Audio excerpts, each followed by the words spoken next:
Kingdom.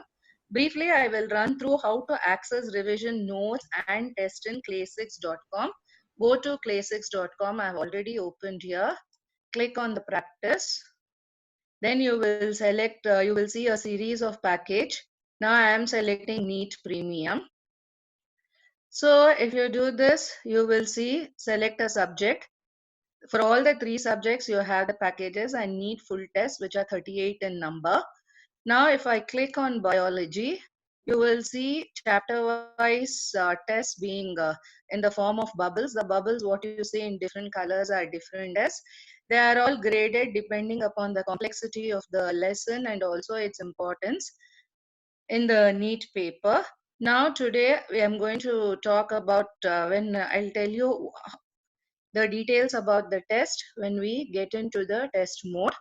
Or okay, now if you look at a pop-up here, there is a revision notes. If you click this, your revision notes will pop up, and that revision notes is what I have already clicked because I didn't want to waste time in scrolling to show you. If you do that, you will get a PDF.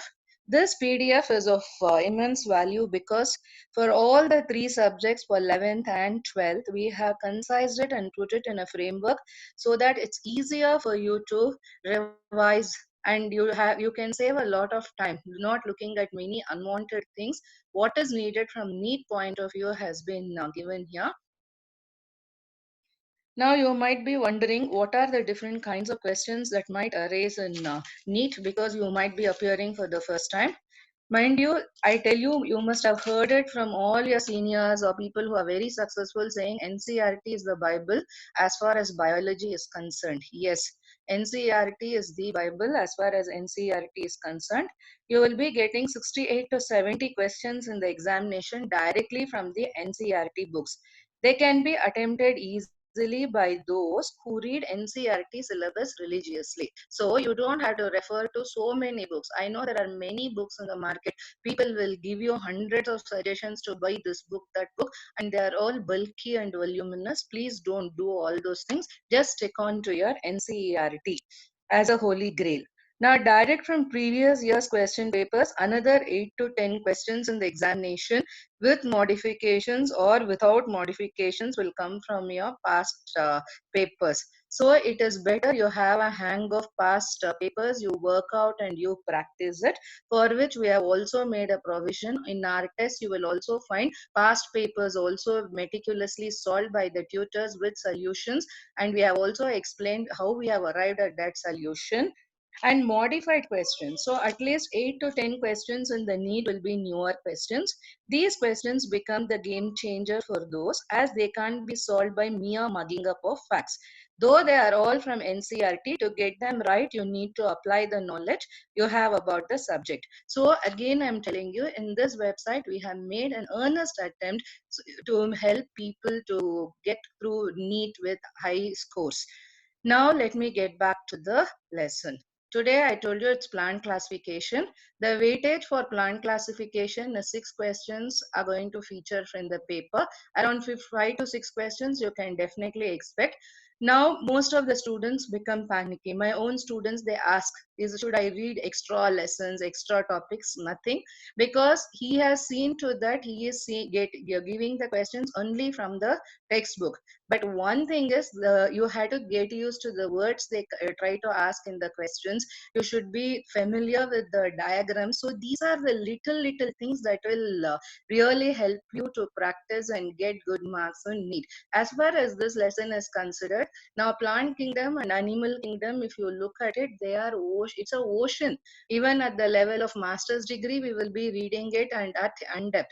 But you don't have to. Some of your private books would have given you so much of knowledge, it is so baffling and confusing, you really feel jittery. Please don't do that. Relax.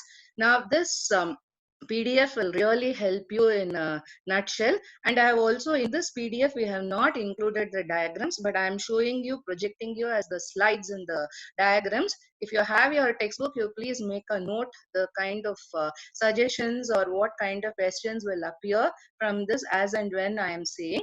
I know it is nothing there much for me to explain to you. It is all the facts and why it is, it is. It is not like where you can analytically question. I'll try to make this session as interesting, looking mostly into how questions are being asked in your entrance examination. So now here I start with plant kingdom, that is plant classification. So in this kingdom Plantae, earlier blue-green algae and cyanobacteria were kept, but now they are removed and placed under kingdom Monera. So under kingdom Plantae, algae, bryophytes, pteridophytes, gymnosperms, and angiosperms are included. Now let us look into some of the concerns that influenced classification system. The earliest classification systems were based on morphology. So if you look at it, it was all based on morphology and Andresian structure and most of the vegetative characters. And this system was artificial system of classification. But then this was proposed by Carl von Linnaeus. But we need to acknowledge him for initiating classification of angiosperms. The artificial system also gave importance to vegetative characters and reproductive characters, but it is a biased system, as you know that vegetative characters can get modified by the environment. So the next stage saw the advent of natural system of classification. So in the natural system of classification, it was based on natural affinities among the organisms. It took into consideration ultrastructure, anatomy, embryology, and phytochemistry. It was proposed by Bentham and J.D. Hooker. Now, when they came out with this, it was better than artificial system because it took many aspects into consideration, both external as well as internal features. Then at present, we follow a much more comprehensive system which takes into account natural classification along with evolutionary relationship, and this is called phylogenetic system of classification.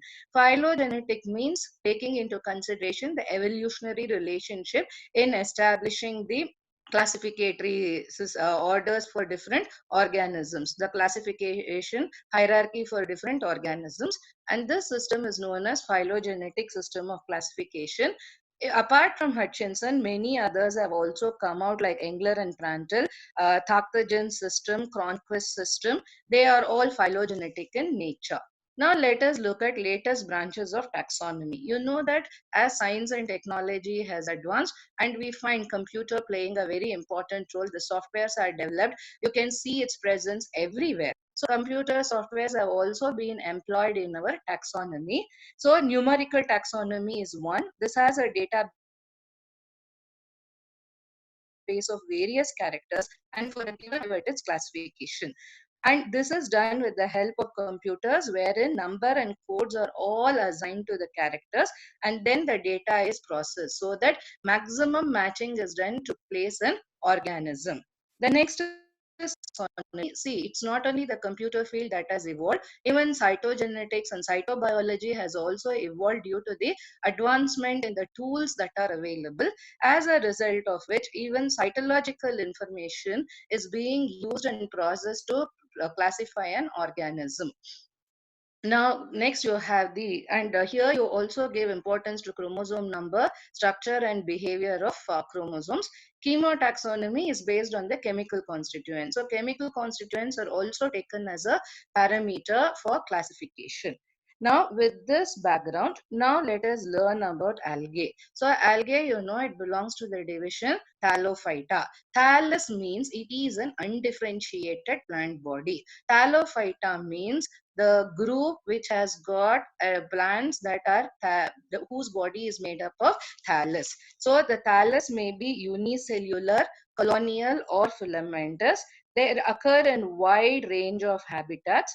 They range from microscopic unicellular forms like Chlamydomonas to colonial volvox or filamentous Eulothrix or Spirogyra, and you find very huge that runs for 30 kilometers also, or 30 meters and 30 kilometers, like seaweeds or the sea kelps. Now, the major of carbon dioxide fixation in the ocean is by this algae. Now let us look at the classification of algae. You don't have to get into 6 classes classification. There are many who are given us different classes, but stick on to your NCERT book and just look at these 3 classes. Chlorophyceae. Chlorophycean members are all green algae with chlorophyll A and B. Cell wall is made up of cellulose and pectose. They have pyrenoids in the form of starch. So starch is a reserve food material. Example is Chlamydomonas, Volvox, and Spirogyra. Now let me show you this a slide where you will be able to see the forms that are very important.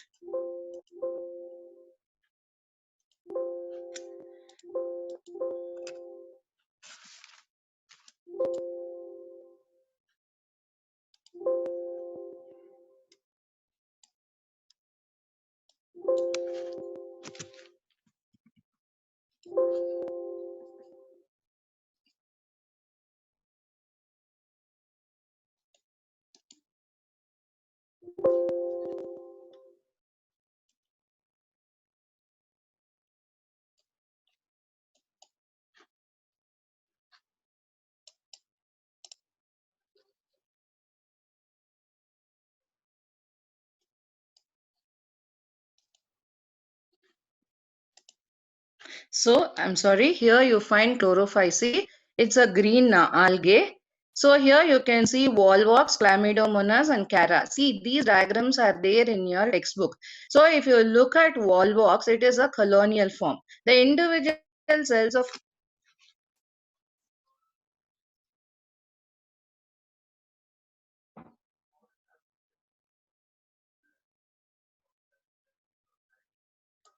oh, so it is showing Volvox. So when you are seeing Volvox, it has got a small chlamydomonas structure. What you are seeing, like this only, you will find them in a colony, and that forms the Volvox colony. So in your exam, they can ask you either of the diagrams and ask you to identify what is A, B, and C. See, generally we tend to overlook these details. Please have a look. This colonial form is a Volvox. Single cell, it is a chlamydomonas, and this is a Cara. It is more like a plant. And then look at the daughter colonies. The small rounded structures are the daughter colonies, and the outer covering is the parent colony. And then you find Chlamydomonas, it is only flagella, so that they will not ask you in the exam. But branches and axis, so they might only give you this Cara diagram and give A, B, C, and ask you to identify the name of the organism and branch or the axis. So it is a very simple diagram, but please make a note of it. Now Phaeophyce, brown algae with chlorophyll. So all brown algae are placed under Phaeophyce, and chlorophyll A, it has got chlorophyll A, C, and fucoxanthins. Because of these pigments only, these classes are made in algae, and presence of predominant pigments impart the color to the algae. Now, if you look at the cell wall, it is made up of cellulose and lignin or gelatinous coat of algin. Now, mannitol and laminarin are the reserve food materials. Now, example is Ectocarpus, Fucus, and Laminaria. Now, let us look at the Phaeophyce slides. See, Laminaria, Fucus, and Dictyota. These are the three things that are given under brown algae. Now, here, this each and every part you have to remember. Here, this is like a leaf-like structure because it is a slightly evolved class. So, it has got a frond. It is called as a frond. This is a stipe, and holdfast helps in anchorage. Now, if you look in fucus, it is air bladder, frond, midrib, holdfast. So they can ask you this diagram A, B, C, D, identify the parts. So you have to be prepared for that. Midrib is something that is in the middle of the leaf-like structure. Frond is the leaf-like structure, and air bladder is that small circular structures. What you see is the air bladder. Holdfast is the one which helps in anchorage. The next is Dictyota. Again, it is made up of fronds and stipe. They might ask you either this, or one thing is they can give different kinds of algae diagrams and ask you to place it under proper groups. So that you have to identify A, B, C. So these are the ways they can question you. And another important thing is, okay, sorry. Next one is Rhodophyce, that is the brown algae. Red algae with chlorophyll A and D, and are phycoerythrin, found on the surface as well as in depths of ocean. Cell wall is made up of cellulose, fluoridium, starch. and Floridian starch is the reserve food material. Example, Polysiphonia, Porphyra, and Giladium. See here, the most important thing in these things are the algal pigments that are very important. Reserve food material is very important for all the three classes. You had to make a note. And this is Rhodophyceae. It's a red algae. It is made up of Porphyra and Polysiphonia. They might ask you, along with this, they will give you some other plant, angiospermic plant, and then they will ask you to identify. That will be a little confusing because you should be clear with Polysiphonia. And then they might give you some angiospermic plant and ask you to identify which is which as A and B. So learn these diagrams. So these diagrams are from the text and it is imperative that you learn them thoroughly. Now let us look into the commercial use of algae. Carbon dioxide is mainly fixed by algae for photosynthesis. Most important primary producers in the ocean. Species of Porphyra, Laminaria, and Sargassum are used as food. Marine brown and red algae produce algin and carrageen respectively. That is, brown algae will produce algin, red algae will produce carrageen that are used commercially. Gelidium and Gracilarium species, they belong to red algae. They give agar-agar. You must have seen in the laboratories, especially in the microbiology laboratories, wherein for plating they will use a medium, and that media is obtained from agar-agar. It is agar-agar which is obtained from Gelidium and Gracilarium. Chlorella and Spirulina are unicellular algae which are rich in proteins and are used as food supplements. If you remember Rakesh Sharma, who was the first Indian astronaut, he too used spirulina in space to meet his protein requirements. And now this ends about algae. So in your book, you have studied so much. Now, if you look at it, it has all been promoted to such a short thing. Now, even if you look at the reproduction, that also they will be asking you. So we have put it as a separate table. So vegetative reproduction in Chlorophyceae is by fragmentation. Asexual reproduction is by flagellated zoospores. Sexual reproduction is by isogamy, anisogamy, or ogamy. So this is in Chlorophycean members. Now I hope isogamy means it is the fusion of two morphologically similar gametes. Anisogamy is two dissimilar gametes, and oogamy is an extreme isogamy where the male gamete is small and reduced and motile, whereas female gamete is large and non-motile. Now, Paeophyceae, it is the brown algae. Vegetative reproduction is again by fragmentation. Asexual reproduction is by biflagellated spores. So, see, in Chlorophyceae, it is flagellated zoospores. In Paeophyceae, it is flagellated but specifically biflagellated zoospores. And sexual reproduction is by isogamy, anisogamy, or oogamy. In Rhodophyceae, it is fragmentation. Asexual spores, non-motile spores. And in Rhodophyceae, it is non-motile gametes. So this is about it, and I have also discussed about the importance of algae, which is highlighted here. So within just, I think, within 2 or 3 minutes, you will be able to revise the entire information what is required from the exam point of view from this PDF. Now let us go to division Bryophyta. Bryophyta have root-like, stem-like, and leaf-like structures. So they show a slight differentiation when compared to Thallophyta. But they also lack true root, stem, and the leaves, and they are also non-vascular. That means they do not have water conducting and food conducting tissues. These are known as amphibians of the plant kingdom because these plants can live in soil but need water for sexual reproduction. The predominant plant body is a gametophyte. So if I'm talking to you about gametophyte, please understand it's a haploid in nature, and when I say sporophyte, it is diploid in nature. Bryophytes have multicellular sex organs. That is, Antheridium is the male sex organ, and Archegonium is the female sex organ. Antheridium releases male gametes, the anther-zooids, in water, which comes in contact with Archegonium. An anther-zooid fuses with the egg to produce the zygote. Zygotes do not undergo reduction division immediately. They reproduce a sporophyte. This sporophyte is dependent on the gametophyte for its nourishment. Some cells of the sporophyte undergo meiosis. to produce haploid spores which germinate into a gametophyte.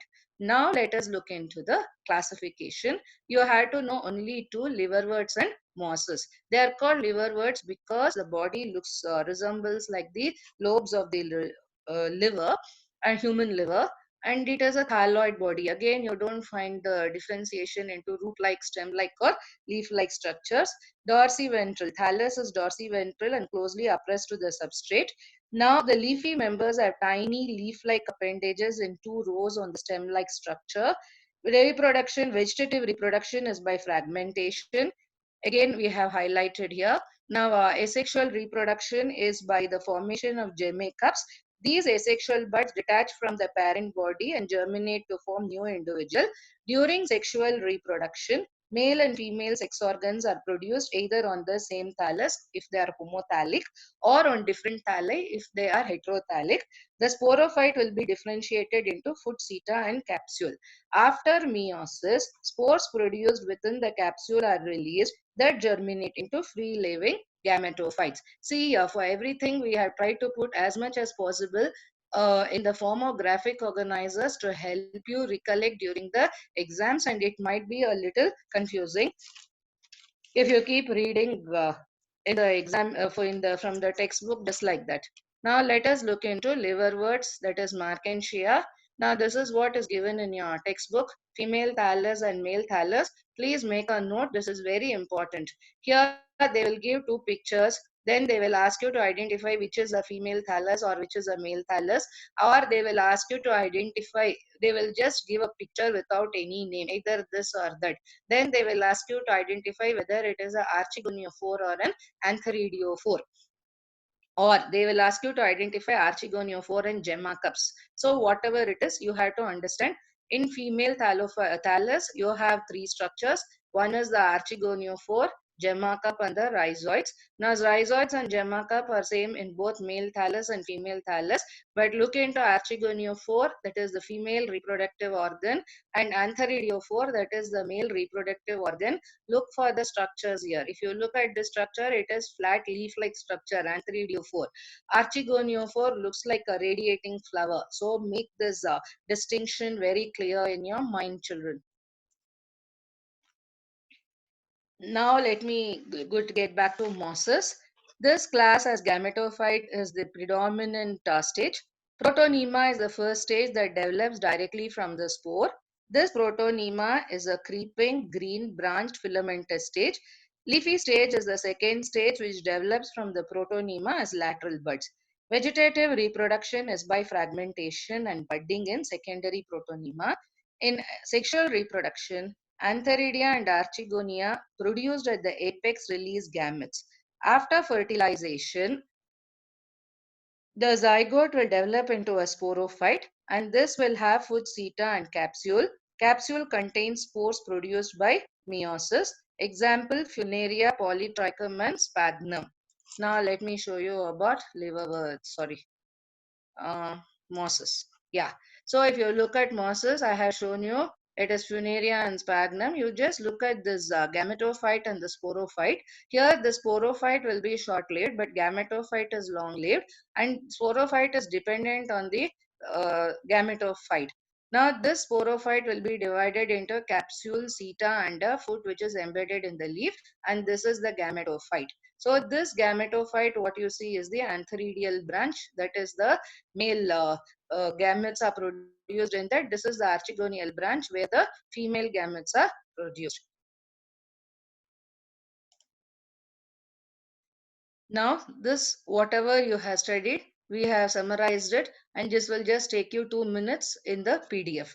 Now, let us get back to the third division, that is Pteridophyta.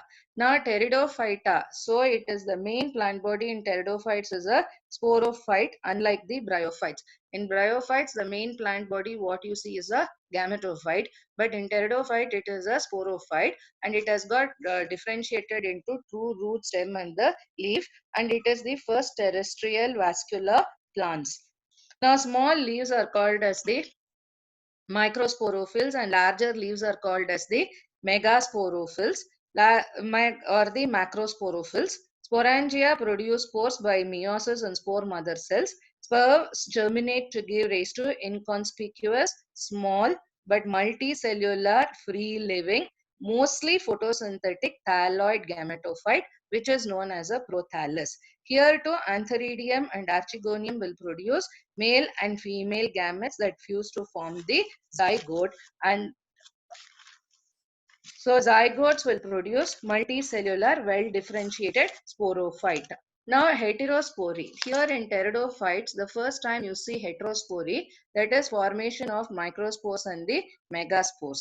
And this has given way for us to the seed habit in the higher organisms, where you see especially well developed in angiosperms. So what is a seed habit means? Development of zygote into young embryos within the female gametophyte retained on parent sporophyte. And this is very, very important, and it is seen in Selaginella and Salvinia. So seed habit, a precursor to seed habit, is seen in which organisms? They will give you many choices. In that, the correct choice will be Selaginella and Salvinia. So, Lycopsida, it is Selaginella. Pteropsida, it is a fern. Spinopsida, it is Equisetum is an example. This is very important. They might ask you this Equisetum picture and ask you to identify strobilus, node, internode, and branch. So make a note of it. And Pteropsida, it is Salvinia. This they will not give you. Maybe they will give you along with Salvinia, Eichhornia, and they will ask you to identify what is what, which is A and which is B. So make a note of it.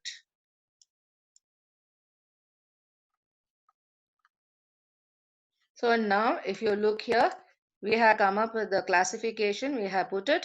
The details are not required for you. In some of the private books, they would have given a lot of details. Please don't bother yourself for getting to know all these details. Just know the class and the example, that's more than sufficient. Psilopsida, it is Psilotum. Lycopsida, Selaginella. Sphenopsida, Equisetum. Pteropsida, it is Pteris. Now let us get back to the gymnosperms. So gymnospermae means naked seeded. So they have well established root, shoot and leaf systems with vascular bundles. They can be seen as medium sized trees, tall trees and shrubs.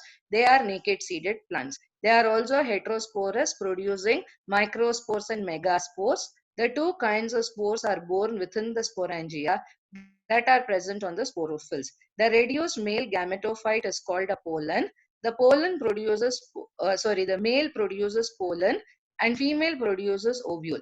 When the pollen grain is released from the microsporangium, they are carried by the air currents to the ovule. The pollen tube carrying the male gamete grows towards the archegonia in the ovules and discharge their contents near the mouth of archegonia. Following fertilization, zygote develops into embryo and ovules into seeds that are naked. Examples, cycas, pinus, cedrus, etc. are all the examples. Okay. Now, classification of gymnosperms is important. Make a note. Cycadophyta, Cycas species. Ginkgophyta, Ginkgo biloba. Coniferophyta, conifers. Neotophyta, Netum species. Just make, you don't have to get to know the details, because some of the game changing questions might be based on this. That is our hunch.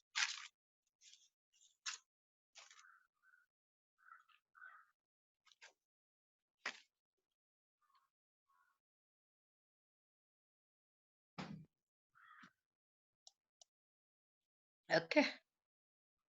Now, in angiosperms, they are the flowering plants with seeds enclosed in seeds. They can be classified into two classes, dicots and monocots. See, they exhibit double fertilization and triple fusion. This was discovered by Navaschin. That is very important. I'm not going to get into further details of reproduction here, because we are going to deal it in depth in reproduction in sexual reproduction in plants. When I'm doing that lesson, I will touch upon this in detail. So at the moment, from this lesson, one thing is very important. What are the classes they can ask, dicots and monocots, and who discovered double fertilization and triple fusion? This is very important. The scientist name is very, very important. Now let us look into life cycles which are found in the plant cycles. So one is the haplontic, second is diplontic, third is haplodiplontic. Now what is the main feature? So gametophyte is dominant in haplontic cycle. In diplontic, sporophyte is dominant. So please remember, gametophyte means a plant body in which the chromosome number is haploid. Sporophyte is a diploid plant body. Now, haplodiplontic is intermediate-like stage where gametophytic and sporophytic stages are partially dominant at different stages.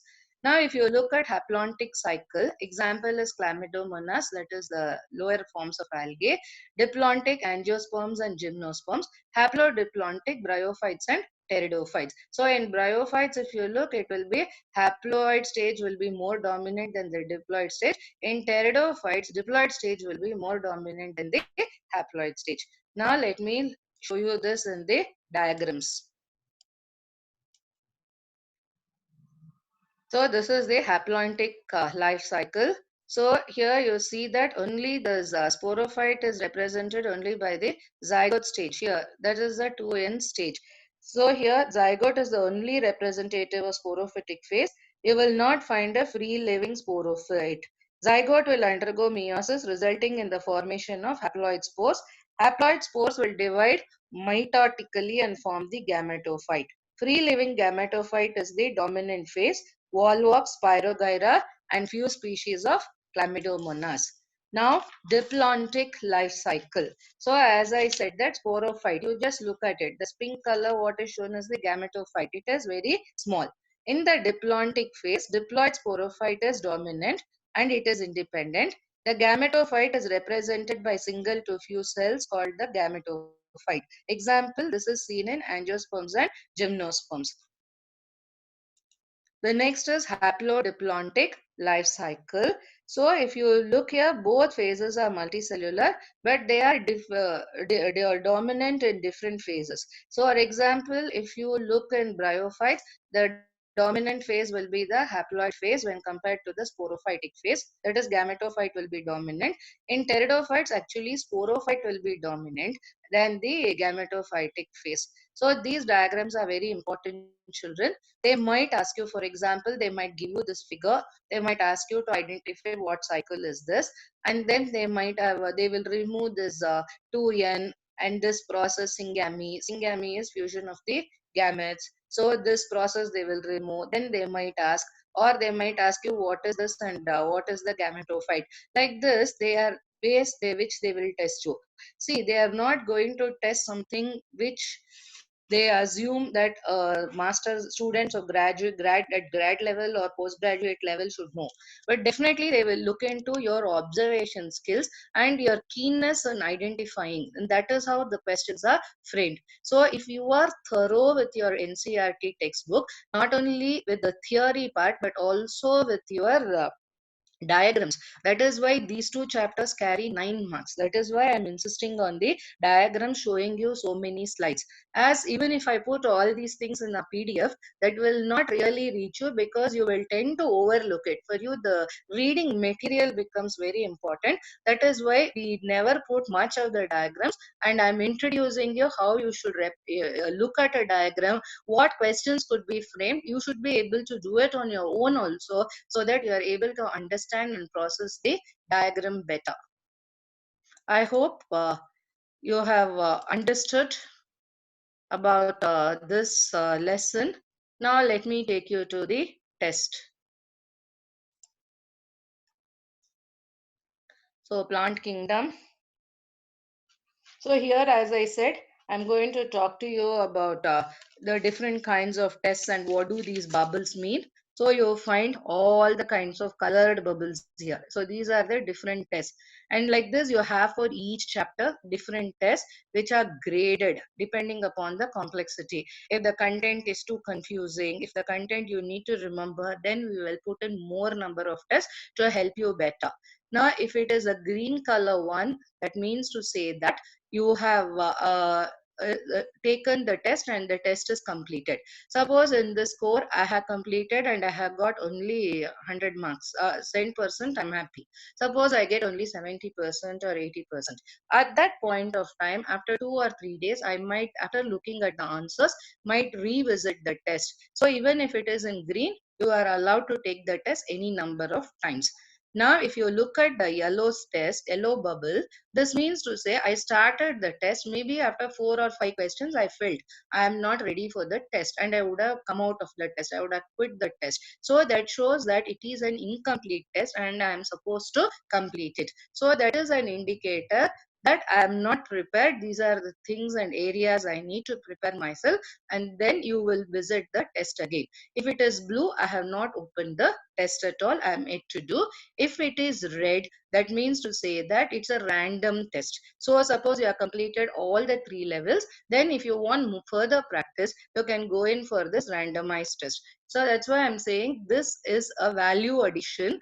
I expect that I wish you all take up this package. It will be of immense help and value to you. Now let us look into the plant kingdom.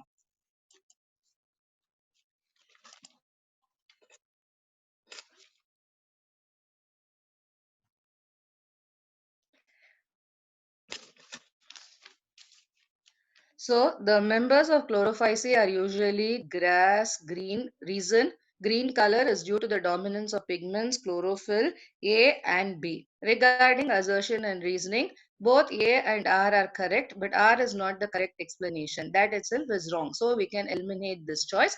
So both A and R are correct, and R is the correct explanation for A. So I'm going to click this, save, and next.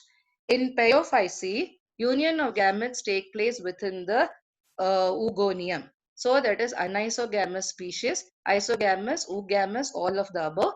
The answer will be oogamous because it is taking place in the oogonium. In Paeophyce, union of male and female gametes can take place in water within the oogonium, both A and B, none of the above. It is both in water and within the oogonium. So these are the simple things which we tend to overlook when we are reading the textbook. But this sentence is there in the textbook. That is why I'm suggesting you take this package to help you better and prepare better for the exam. The common forms of Paeophyce are Glaceraria, Laminaria, Porphyra, all of the above. It is Laminaria. The common members of Rhodophyce are Spirogyra, Laminaria, Porphyra, all of the above. So here if you look at Rhodophyce, it is Porphyra. Bryophytes are found commonly growing in hills, all of the above, in shaded areas and moist areas, all of the above. Species of sphagnum, a moss, is used as a packing material for transshipment of living material. Reason, they have capacity to hold water. So that is true. Both A and R are correct, and R is the correct explanation of A. Regarding liverworts, in the plant body of a liverwort is thalloid, dorsiventral, and closely oppressed to the substrate. True. The leafy members have tiny leaf-like appendages in 2 rows or the stem-like structures. Now, if you look at the revision notes, we have made this very clear. So that's why I said why this revision notes is going to help you means when you are looking at it, look at this. So in these notes, you will be able to get the answers. That is why I'm repeatedly suggesting you that you take this package. So here both are correct. Pteridophytes includes ferns, horsetails, all of the above, none of the above. Both horsetails and ferns. The sporangia produces spores by meiosis in spore mother cell. The spores germinate to give rise to small multicellular, free-living, mostly photosynthetic thalloid gametophytes called prothallus. Now, regarding 1 and 2, what is it? Here both are correct. Now, gymnosperms include shrubs, tall trees, medium-sized trees, all of the above, all of the above. See, generally, if you look at it, gymnosperms means the mind to your mind, the Christmas tree will come, cycas, pinus, all these things will come. You will think it is the tall trees, but actually it is all. That is why you need to read in between the lines. Now, angiosperms include microscopic Ulfia, yes, tall trees of eucalyptus, yes, all of the above, yes, both A and B. Regarding alternation of generation, choose the incorrect one. Spore producing diploid sporophyte, gamete producing haploid gametophyte, occurs in asexually reproducing plant, occurs in sexually reproducing plant, occurs in asexually reproducing plant is the incorrect one. Regarding bryophytes, the incorrect one is prostrate, erect, thallus-like, none of the above. So none of the above.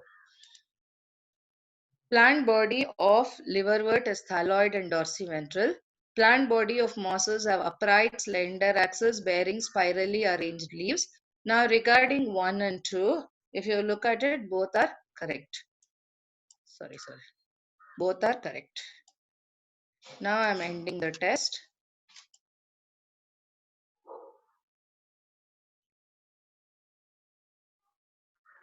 Now, if you look at it, all my answers are correct. Suppose I have not attempted this question, then it will show an unanswered in the legend, and then I can look into the question to know whether what is the answer. And if it is wrong, suppose if this one has come red, then if I click on it, then I will know which is the what is the mistake. It shows your wrong answer and your correct answer, your answer and the correct answer. So in this way, you will be able to check your errors and also rectify your errors.